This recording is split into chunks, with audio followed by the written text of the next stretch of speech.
Baik, kita akan membahas tentang RCA atau Root Cause Analysis.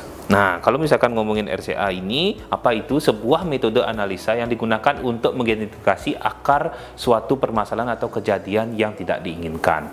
Nah, kapan dilakukan? Ya, pada saat ada kerusakan peralatan, ada insiden kecelakaan kerja, atau pelanggaran kebijakan. Jadi diperlukan melakukan RCA ini. Yang selanjutnya adalah dengan penggunaan yang sistematis, RCA ini membantu mengungkapkan sumber sebenarnya yang terjadi, mencari akar permasalahan dari suatu kejadian tersebut.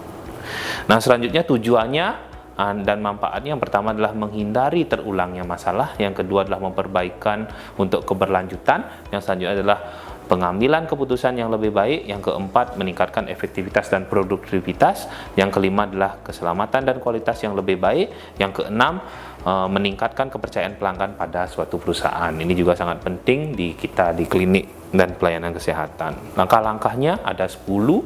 Yang pertama adalah identifikasi masalahnya, apa yang terjadi, kita identifikasi, kumpulkan data sebanyak mungkin. Jadi kalau kita nanyain kenapa kok bisa seperti ini, bisa 5W 1H dan lain sebagainya.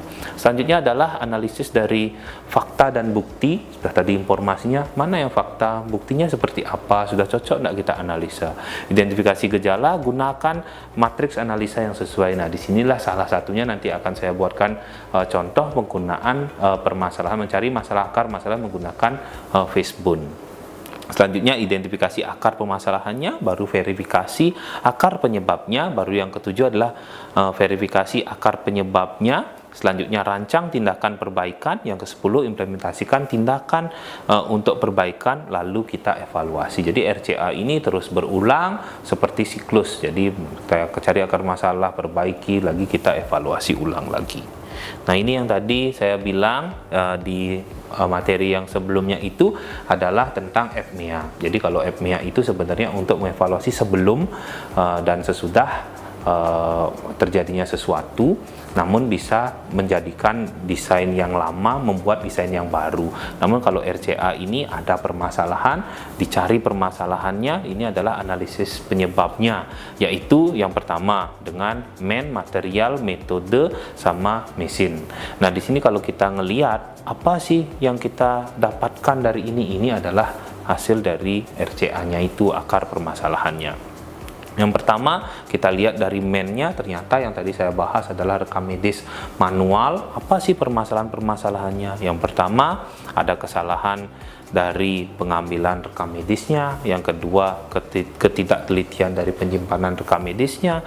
Dari mesinnya adalah IT-nya kita belum tersedia dari klinik untuk membuat rekam medis elektronik yang bagus. Selanjutnya baru metodenya, ternyata metode yang kita lakukan masih rekam medis manual, metodenya sangat manual, melihat satu persatu dan lain sebagainya. Material, ini adalah tempat penyimpanan rekam medis kita yang terbatas. Barulah kita dapatkan dari analisis penyebab masalah menggunakan Fishbone ini, didapatkanlah masalah. Yang pertama adalah keterbatasan tempat penyimpanan rekam medis kita, itu masalah hal yang besar. Yang selanjutnya adalah waktu tunggu pelayanan poli ini dari pasien datang, dari pendaftaran masuk ke poli, pemberian obat, kasir dan sebagainya, itu yang lama. Jadi dari sinilah sudah tahu seperti tadi yang 10 dari langkah analisis ini, kita identifikasi masalah, kumpulkan data, baru terakhir adalah kita rancang perbaikannya. Jadi seperti tadi yang di FMEA itu kan sudah sampai terakhir, jadi pembentukan sampai rekam medis elektronik. Jadi bagaimana untuk perbaikannya, metode, mesin, dan lagi satu adalah dari materialnya. Jadi seperti itu sih gambaran singkatnya, nanti akan dibahas oleh SCP berkaitan dengan materinya secara detail. Terima kasih.